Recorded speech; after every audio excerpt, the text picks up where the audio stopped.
Picture this: a faint hum of crickets slicing through the stillness. The kind of sound that creeps into your bones without you noticing until it's all you can hear. I'm Vanessa, and at 30, I've carved out a life that fits like a well-worn sweater. Soft, familiar, but maybe a little too snug in places I didn't expect. I'm married to Ryan, who's 32, a man who could set a clock by his habits. We've been together for 8 years, building our quiet existence in a suburban town where the biggest excitement is the annual bake sale at the community center. Ryan's the kind of person who finds peace in the predictable, and I've learned to live with that, even if some days it feels like I'm tracing the same lines in a coloring book over and over. Our evenings often unfold in the same pattern, especially the walks we take after dinner. Ryan insists on them, almost like a ritual, leading us to the local park, a sprawling stretch of green with winding paths that twist beneath ancient oaks, their branches gnarling overhead like they're guarding secrets. The park is a strange place at dusk.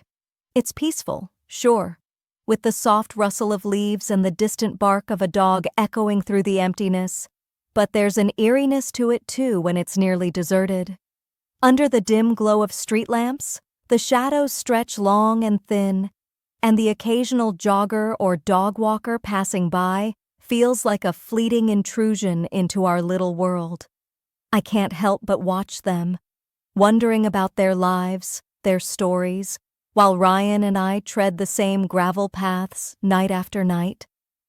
Our conversations during these walks? Well, they're about as thrilling as watching paint dry. We talk about work, my endless spreadsheets at the office, his updates on whatever project he's tinkering with in the garage. We run through grocery lists, debate whether we need more milk or if the carrots can wait another day. Sometimes we plan the weekend, maybe a movie night or a trip to the hardware store for something Ryan's been meaning to fix. It's all so ordinary, so safe, and I know I should be grateful for that. But there's this itch under my skin, a quiet restlessness I can't quite name. It's not that I don't love Ryan. I do, deeply. But the spark we had in the early days, the one that made every moment feel electric, has dulled into something softer, something routine. His habits, like these walks, are a double-edged sword. They're a comfort, a steady rhythm I can rely on. But they're also a cage, keeping me tethered to a life that sometimes feels too small for the dreams I used to have. I've gotten used to reading Ryan's moods by the way he walks. Head down, hands in pockets, steady steps like he's marching to an invisible beat. He's not one for surprises, not one for breaking the mold, so I've learned to find contentment in the familiar. But there was something different about tonight. Something I couldn't quite put my finger on as we stepped out into the warm summer air. The evening wrapped around us like a soft blanket, thick with the sweet, heady scent of blooming jasmine that seemed to linger in every breath I took. I'd thrown on a light sundress, the fabric brushing against my legs with each step, my hair loosely tied back to keep it from sticking to my neck in the humidity. Ryan, as always, was in his go-to jeans and polo shirt, but there was an unusual bounce in his stride, a kind of energy that made me glance at him more than once as we started our usual walk through the park. His hand slipped into mine, and I noticed right away how he held on a little tighter than normal, his palm slightly damp with sweat despite the mild breeze. It wasn't like him to be nervous. Ryan was steady as a rock, always had been, so this subtle shift set my mind racing. Was something on his mind? I tried to catch his eye, but he kept looking ahead, his jaw set in a way that made me wonder what was brewing beneath the surface. When he spoke, his voice had a faint tremor, a nervous edge that cut through our usual small talk. "Beautiful night, huh, Vanessa?" he said, almost too casually, like he was testing the waters for something bigger. I nodded, murmuring a quick agreement, but my curiosity was piqued. What was going on with him? We'd been walking for about 10 minutes, passing the familiar sights of the playground with its empty swings swaying gently in the breeze, and the picnic area where families often gathered on weekends, now deserted under the dim glow of a nearby street lamp. I expected us to stick to our usual loop, the one that circled back toward home, but suddenly Ryan tugged at my hand, veering off the main path onto a narrower trail I hadn't even noticed before. "Hey, let's check out a new place I found," he said, his tone light but with that same undercurrent of tension. I raised an eyebrow, intrigued but a little hesitant. The park was safe enough, but it always felt different when you strayed from the well-trodden paths, like you were stepping into something unknown. As we ventured deeper, the sounds of distant traffic faded, swallowed by the rustle of leaves and the occasional chirp of a hidden bird. The air grew cooler, heavier, and the darkness seemed to press in closer, broken only by the faint flicker of fireflies dancing in the underbrush. The gravel crunched under our feet, a steady rhythm that matched the quickening beat of my heart. I glanced at Ryan again, but he was quiet now, his silence feeling almost deliberate, like he was holding something back. It wasn't just nerves anymore. It was purposeful, and that made my stomach twist with a mix of excitement and unease. Where were we going? Why wouldn't he say more? After a few more minutes, the path opened up to reveal a spot I hadn't seen before. A small clearing tucked away from the main trails, almost hidden by the dense canopy of trees. In the center stood an old wooden gazebo, its paint peeling and weathered by time. But there was a strange allure to it, like it had been waiting for us. The moonlight filtered through the branches, casting dappled shadows across the structure, and for a moment I felt like we'd stumbled into a forgotten corner of the world. My breath caught, not just from the eerie beauty of the place, but from the way Ryan's grip on my hand tightened even more, as if he was anchoring himself to me. Or maybe anchoring me to whatever was about to happen. Before I could ask him anything, a figure stepped out from the gazebo, moving with a kind of effortless grace that made my heart skip. He was tall, in his late 30s, I'd guess, with a disarming smile that seemed to light up the dim clearing. His sharp green eyes locked onto mine, and I felt a jolt, like he could see right through me. "Vanessa," he said warmly, his voice smooth as honey, as if we'd known each other for years.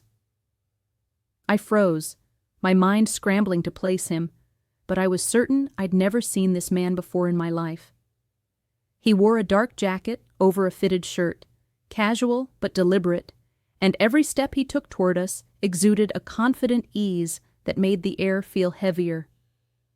"I'm Chris," he added, as if that explained everything, his smile never wavering. I glanced at Ryan, expecting some kind of explanation, but he just stood there beside me, silent, his expression unreadable in the half-light. My pulse quickened as Chris closed the distance, stopping just a step away. He reached out, his fingers brushing a stray strand of hair from my face, with a familiarity that sent a shiver down my spine. "Ryan asked me to take care of you," he murmured, his voice low and intimate, like a secret meant just for me. My stomach dropped. What did that even mean?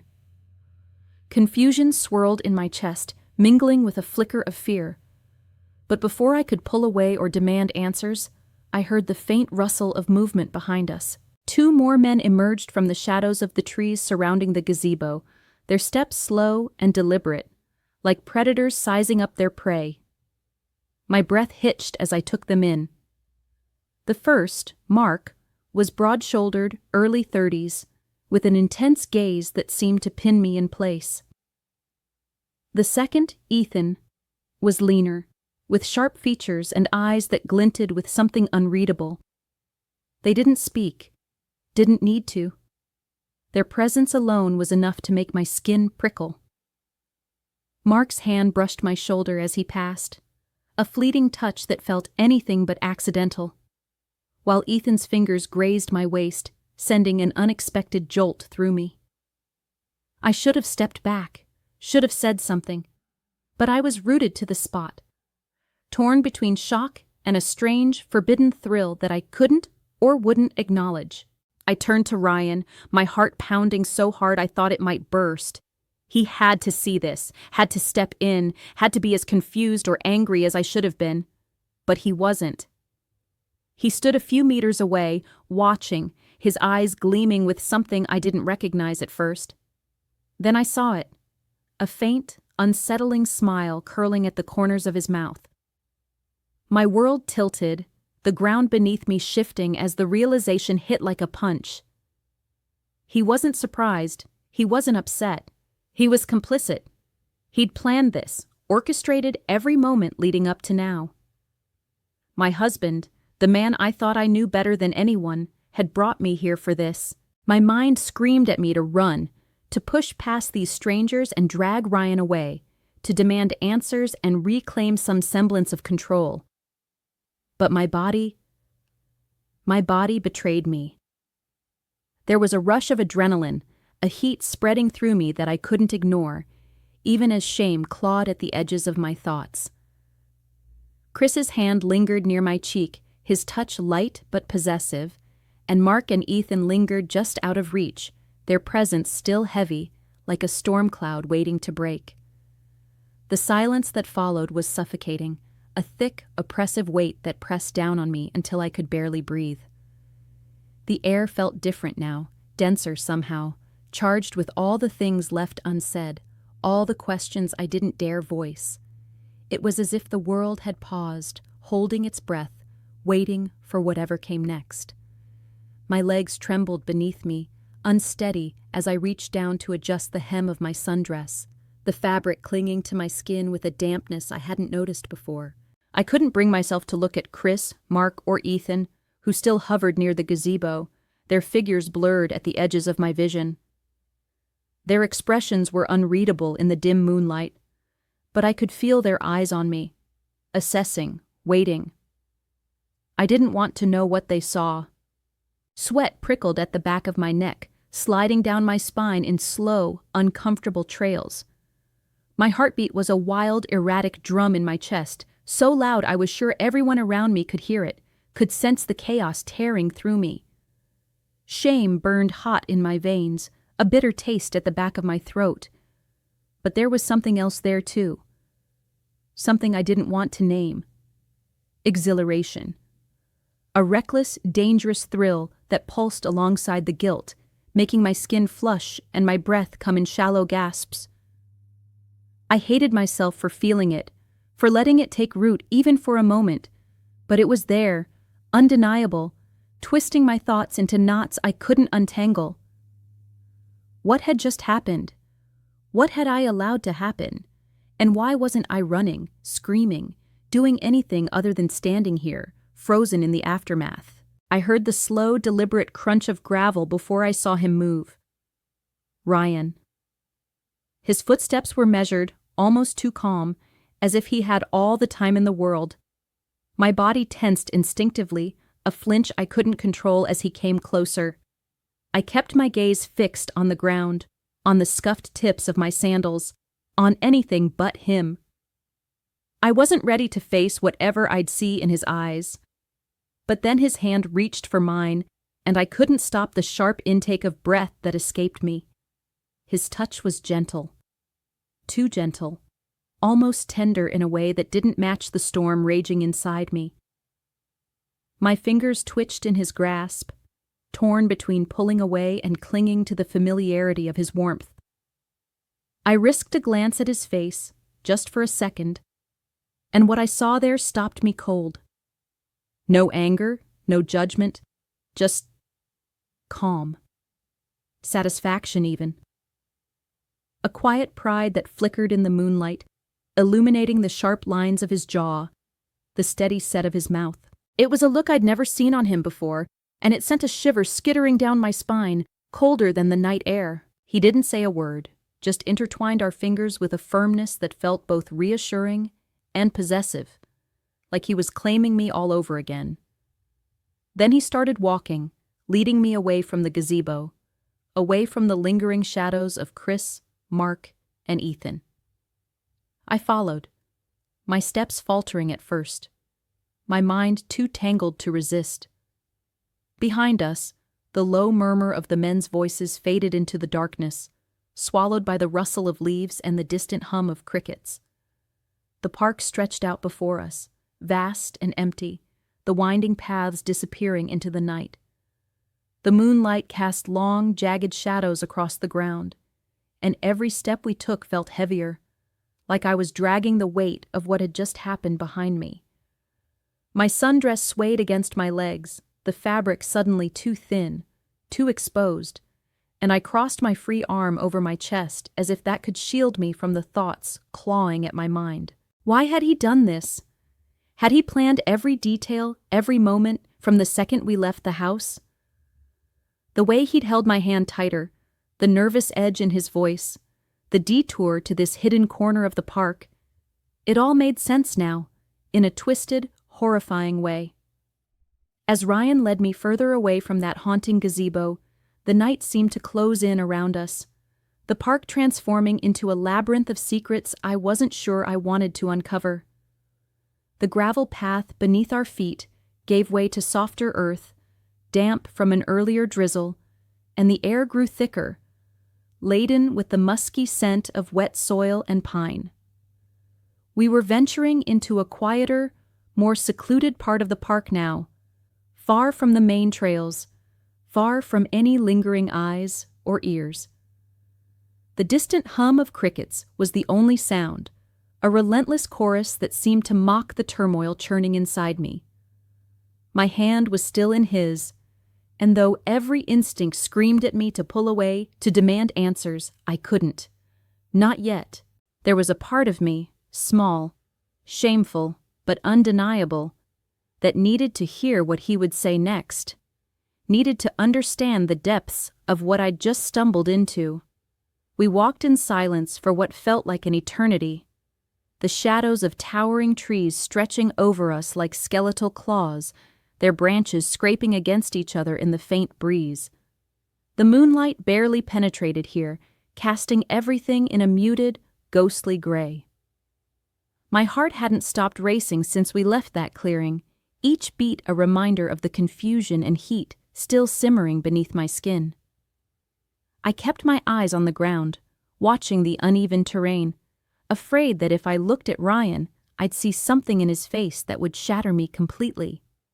But the silence was suffocating, heavier than the humid air, and I could feel the weight of his unspoken thoughts pressing down on me as much as my own. Finally, he stopped. We were in a small hollow surrounded by dense thickets, the kind of place where no one would find us unless they knew exactly where to look. My breath hitched as he turned to face me, his grip on my hand tightening just enough to keep me anchored to him. When he spoke, his voice was low, almost a whisper, but it carried a dark excitement that sent a chill racing down my spine. "Next time, we'll do it in daylight," he said, the words slipping out like a promise, each syllable dripping with a certainty that made my stomach drop. I felt the ground shift beneath me, though I hadn't moved an inch. Daylight. He meant to repeat this, whatever this was, to push the boundaries even further, under the scrutiny of the sun, where there'd be no shadows to hide behind. No excuses. No pretending it was just a fleeting lapse in the dark. My breath caught in my throat, a sharp, ragged gasp I couldn't suppress. The reality of his words sank into me like a stone, cold and heavy, settling somewhere deep in my chest. He was serious. This wasn't just a one-time thrill, a momentary deviation from the man I thought I knew. This was the beginning of something else, something dangerous, something I wasn't sure I could, or wanted to, escape. I forced myself to look at him then, to meet his gaze, and what I saw made my blood run cold. There was a gleam in his eyes, a hunger I'd never noticed before, not in all our years together. It wasn't just excitement, it was obsession, a ravenous need that seemed to consume him as he stared at me, waiting for my reaction, maybe even daring me to challenge him. The park around us felt like it was closing in, the shadows of those claw-like trees mirroring the darkness I could feel growing inside me. Every rustle of leaves sounded like a whisper, every snap of a twig like a warning I was too late to heed. My hand trembled in his, the warmth of his skin a stark contrast to the icy dread creeping through my veins. I wanted to pull away, to break free from this moment, from him, from the tangled mess of emotions knotting tighter with every passing second. But I didn't. I couldn't. There was a part of me, that same shameful part that had kept me rooted back at the gazebo, that was caught in a web of guilt and desire, unable to decide whether to flee or lean closer. My mind raced, replaying everything that had happened, trying to piece together how we'd gotten here. As Ryan and I continue our slow trek through the park, the weight of the night presses down on me like a physical force. The narrow trail we've been following starts to widen, merging back into the main path I've walked 100 times before. I see the familiar curve of the gravel underfoot, the worn wooden benches lining the way, and the distant glow of streetlights piercing through the thinning trees near the exit. But tonight, it all feels foreign, like I'm a stranger trespassing in a memory. The park, once a place of quiet comfort during our routine walks, now seems to mock me with its normalcy, as if it's daring me to pretend nothing has changed. Every crunch of gravel beneath my sandals echoes in my ears, a reminder of the steps I've taken, steps I can't undo. My mind is a whirlwind, spinning back to that hidden gazebo, to the flickering moonlight and the heavy air that seemed to trap time itself. I can still see Chris's piercing green eyes, the way they seemed to unravel me with a single glance. Mark's intense stare and Ethan's unreadable glint haunt the edges of my thoughts, their touches lingering on my skin like ghosts I can't shake off.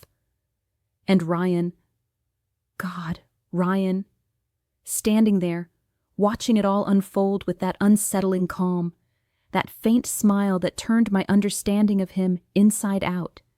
I keep replaying the moment I realized he'd orchestrated it all, the sickening lurch in my stomach when I saw the truth in his expression. How could I have been so blind to this side of him?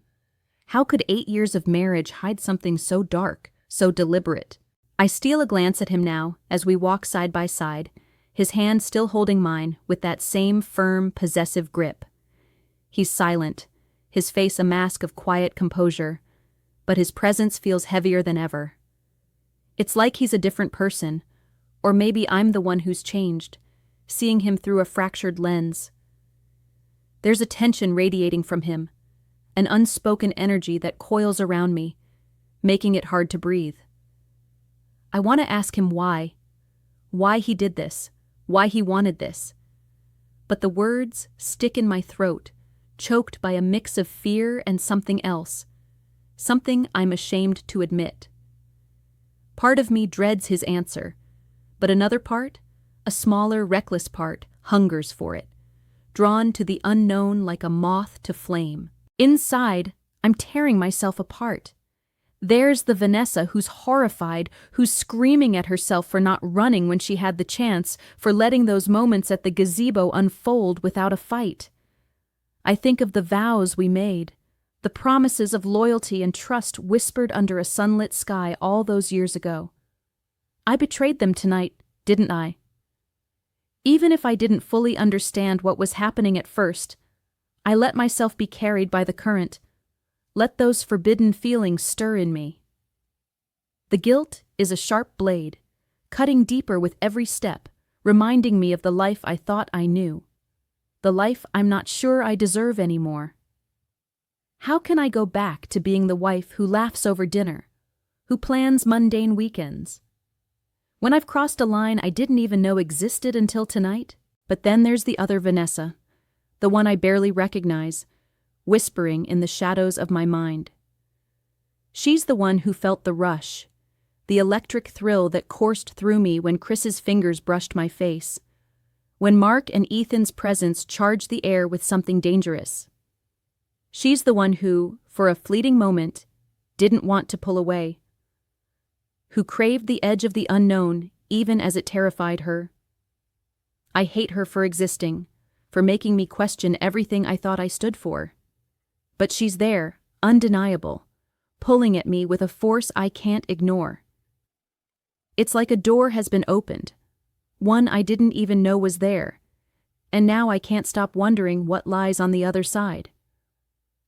We're nearing the park's exit now, the streetlights growing brighter, casting their harsh yellow glow over the path. Beyond the wrought iron gates, I can see the outlines of. Don't forget to subscribe, like, and comment if you enjoyed this story. This will help us create more engaging stories for you.